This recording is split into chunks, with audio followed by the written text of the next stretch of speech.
हलचल भरे स्कूल के आंगन में यज्ञ की छाया बेंच पर बैठे 3 मासूम बच्चों पर मंडराती है। एक भयावह मुस्कान योग के चेहरे को विकृत करती है, क्योंकि वह आगे बढ़ता है। उसका इरादा स्पष्ट है।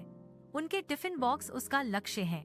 रोहन बहादुरी से विरोध करता है, लेकिन योग का हिंसक धक्का उसे पीछे धकेलता है। शक्ति की गतिशीलता स्पष्ट और क्रूर है।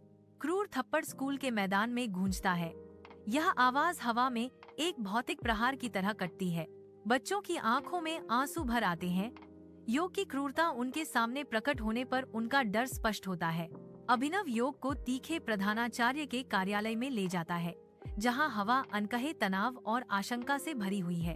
प्रिंसिपल की सख्त निगाह योग पर टिकी है, जो आने वाली फटकार की मूक प्रस्तावना है। योग, मैं तुम्हें एक गंभीर चेतावनी दे रहा हूँ, प्रधानाचार्य कहते हैं। उनकी आवाज तनावपूर्ण कमरे में गूंज रही है। अगर तुमने फिर कभी किसी बच्चे को चोट पहुंचाई, तो तुम्हें इस स्कूल से निकाल दिया जाएगा, प्रधानाचार्य ने चेतावनी दी। योग डर गया है। उसे अपनी गलती की गंभीरता का एहसास होता है। विद्यालय के मैदान में योग बच्चों के सामने खड़ा है। उसका चेहरा गहरे पश्चाताप से भरा हुआ है।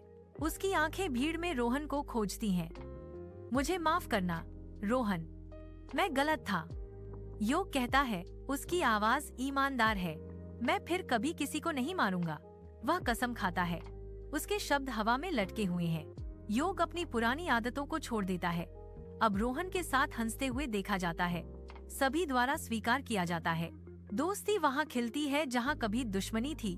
एकता का दृश्य चित्रित करती है।